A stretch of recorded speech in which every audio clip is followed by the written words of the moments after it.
오늘은 결혼 후 혼인신고를 미룰 때 반드시 알아두어야 할 중요한 점들에 대해 더욱 자세하게 이야기해 보려고 합니다. 최근 많은 분들이 다양한 이유로 혼인신고를 늦추거나 미루는 경우가 점점 늘어나고 있는데요. 2025년 현재 우리는 어떤 점들을 특별히 주의해야 할까요? 함께 심도 있게 알아보는 시간을 가져보겠습니다. 첫째, 가장 중요한 점은 바로 법적 보호의 미흡입니다. 혼인신고를 하지 않게 되면 법적으로 정식 부부로 인정받지 못하기 때문에 배우자로서 가지는 당연한 법적 권리를 제대로 그리고 완전히 행사할 수 없게 됩니다. 좀 더 구체적인 예를 들어볼까요? 만약 배우자 일방이 예기치 못한 갑작스러운 사고를 당하거나 예측하지 못한 심각한 질병에 걸리게 되었을 때 법적인 보호자로서의 권리를 적극적으로 주장하기가 매우 어려워질 수 있습니다. 의료 결정에 참여하거나 보험금을 수령하는 데에도 상당한 제한이 따를 수 있다는 점을 반드시 기억해야 합니다. 둘째, 간과할 수 없는 중요한 문제, 바로 상속 문제입니다. 만약 안타깝게도 배우자 중 한 분이 갑작스럽게 사망하게 되는 상황이 발생한다면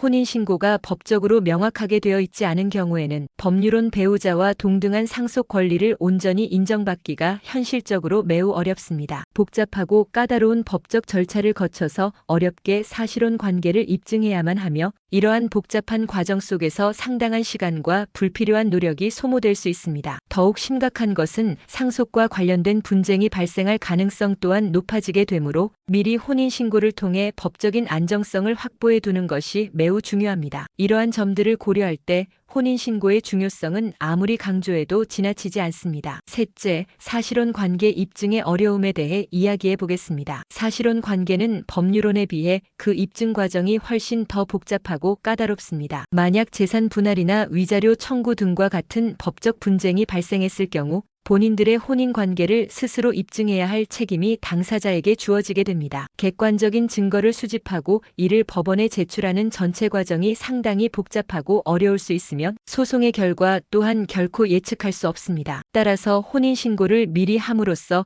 이러한 불확실성을 사전에 제거하는 것이 현명한 선택입니다. 넷째, 사회적 인식 또한 중요한 고려 사항입니다. 우리 사회는 여전히 법률적으로 인정된 혼인, 즉 법률론을 더욱 안정적인 관계로 인식하는 일반적인 경향이 강하게 존재합니다. 혼인신고를 하지 않은 경우에는 주변 사람들의 시선이 다소 불편하게 느껴질 수도 있고 때로는 사회생활을 하는 데 있어서 직간접적인 불이익을 받을 수도 있습니다. 예를 들어 가족 행사나 각종 모임에서 배우자를 다른 사람들에게 소개할 때 혼인 관계에 대해 구체적으로 설명하는데 어려움을 겪을 수도 있습니다. 또한 일부 회사에서는 배우자 수당이나 가족 수당과 같은 복지 혜택을 제공하지 않는 경우도 발생할 수 있습니다. 다섯째, 경제적인 측면에서의 불이익입니다. 일반적으로 혼인신고를 하게 되면 부부의 소득이 합산되어 결과적으로 세금 부담이 늘어나거나 건강보험료가 인상되는 경우가 발생할 수 있습니다. 하지만 긍정적인 변화도 있습니다. 2025년에는 혼인에 대한 세액 공제 혜택이 새롭게 신설되어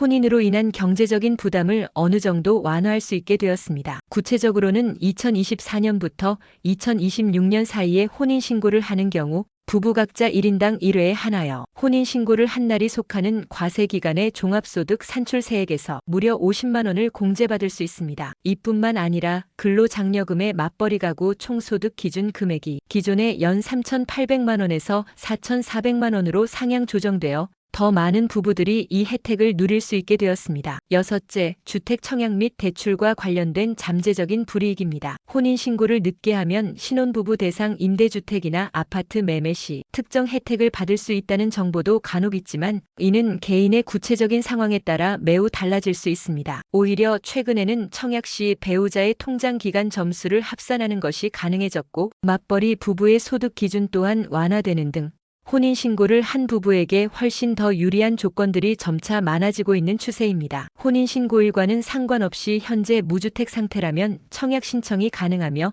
과거에 주택을 소유한 적이 있더라도 현재 무주택자라면 신청 자격이 주어집니다. 게다가 신혼부부 특별 공급의 경우 자녀의 수에 따라서 추가적인 가점이 부여되므로 자녀가 있는 가정의 경우에는 더욱 유리하게 작용합니다. 신혼부부를 위한 주택자금 대출 금리 역시 일반적인 대출 상품에 비해 상대적으로 낮게 책정되어 있어 적극적으로 활용할 가치가 높습니다. 마지막으로 위장 미혼의 위험성을 간과해서는 안 됩니다. 일부 부부들 중에서는 주택 청약이나 대출과 같은 다양한 경제적 이점을 얻기 위해 의도적으로 혼인신고를 미루는 소위 위장 미혼을 선택하는 경우가 있습니다. 하지만 이러한 행위는 명백한 불법이며 적발될 시에는 법적인 처벌을 피할 수 없습니다. 뿐만 아니라 사회적으로도 강한 비난을 받을 수 있으며 부부 관계에도 심각하고 부정적인 영향을 미칠 수 있습니다. 따라서 정당하고 합법적인 방법을 통해 혜택을 받는 것이 무엇보다 중요합니다. 결론적으로 2025년에는 혼인신고에 따른 다양한 혜택이 점차 증가하고 있습니다. 과거에는 혼인신고를 망설하게 만들었던 소위 결혼 페널티가 점차 줄어들고 있으면 오히려 결혼 메리트로 전환되고 있는 추세입니다. 하지만 여전히 개인의 경제적인 상황,